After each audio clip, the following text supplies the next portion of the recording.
The laboratory-bred Superman sits before me like a child playing dress up in his father's clothes. Homelander, even your name reeks of corporate focus groups and marketing committees.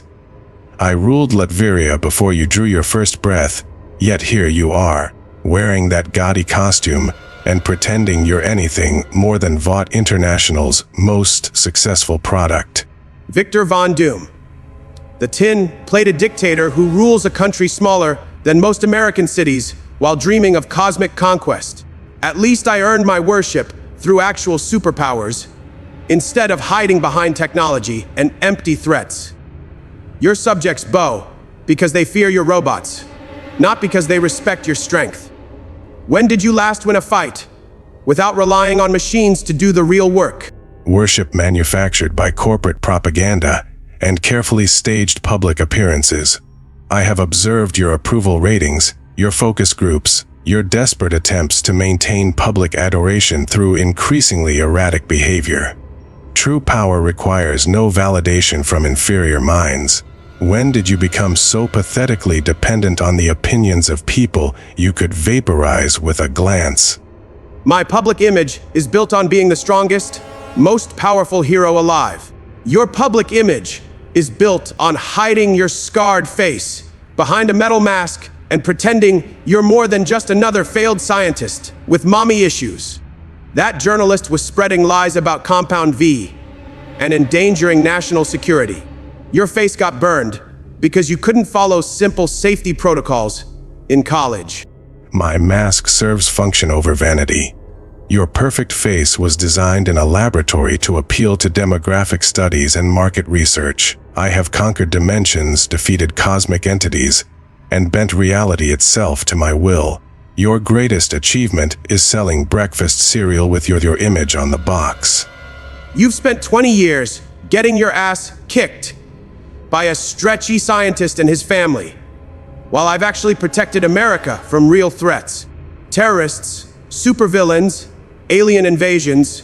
I handle them all while you sit in your castle plotting revenge against people who forgot you existed.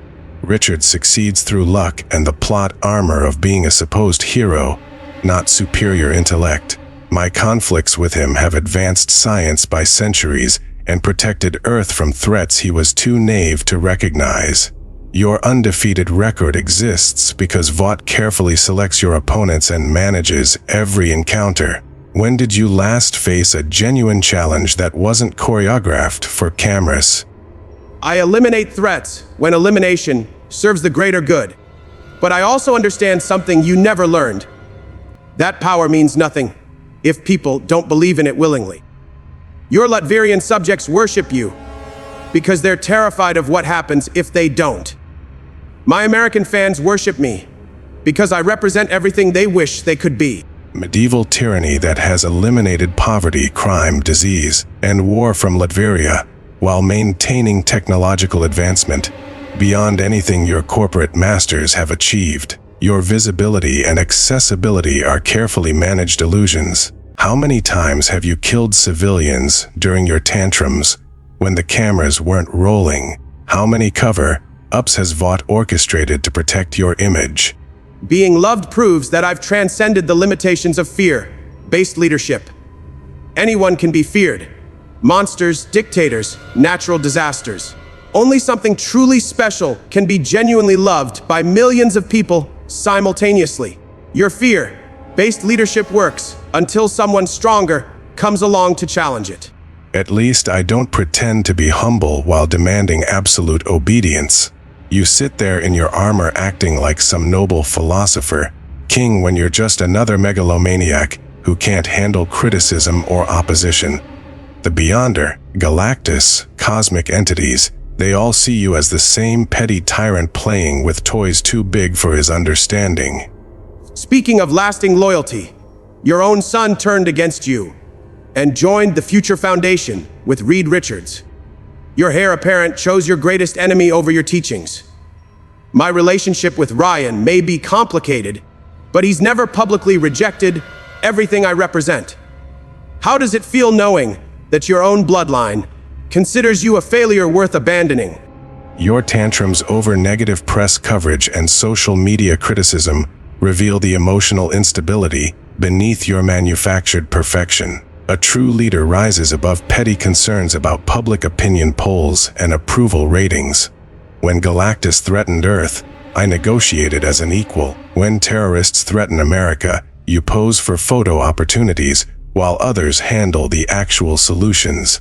Every conversation I have includes some element of fear, because people understand they're in the presence of their superior. That's not weakness. That's natural hierarchy asserting itself appropriately.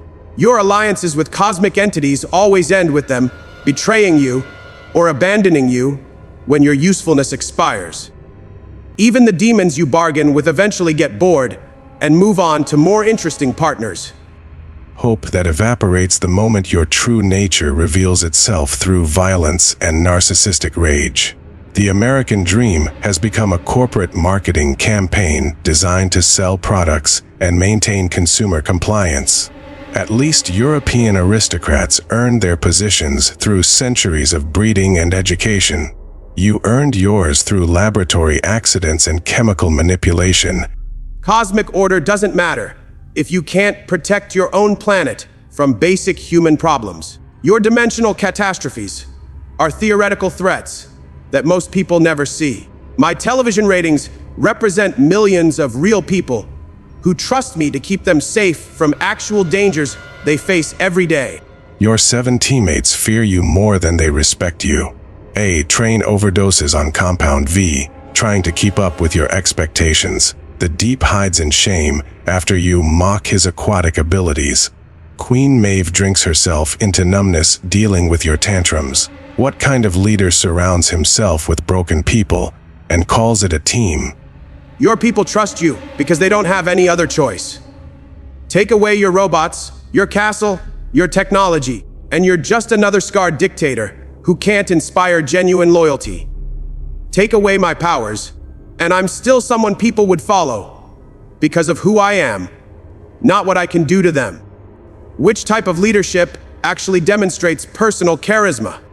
Personal charisma is a tool for manipulation, not a measure of worth. I lead through demonstrated competence and measurable results. Your charisma attracts people who want to believe in simple solutions to complex problems. My competence attracts people who understand that complex problems require sophisticated approaches. Effective governance that nobody chooses voluntarily isn't governance. It's just elaborate imprisonment with better architecture. Your sophisticated approaches have produced one small country that exists at your personal whim. Legacies built on personal worship die, with the person being worshipped. Legacies built on institutional excellence survive transitions of power and evolve with changing circumstances. When you die, America will mourn briefly and then find another superhero to worship. When I die, Latveria will continue operating according to principles I established, because those principles work regardless of who implements them. Principles that work for a population smaller than most American suburbs.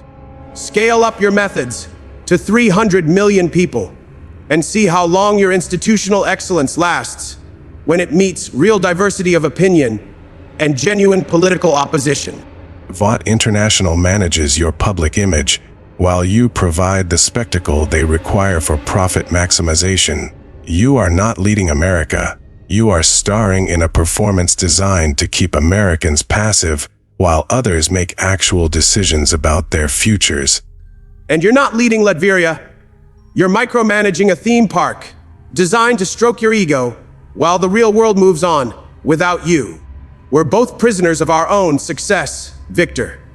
The difference is my prison has windows, and my warden is beloved by hundreds of millions of people.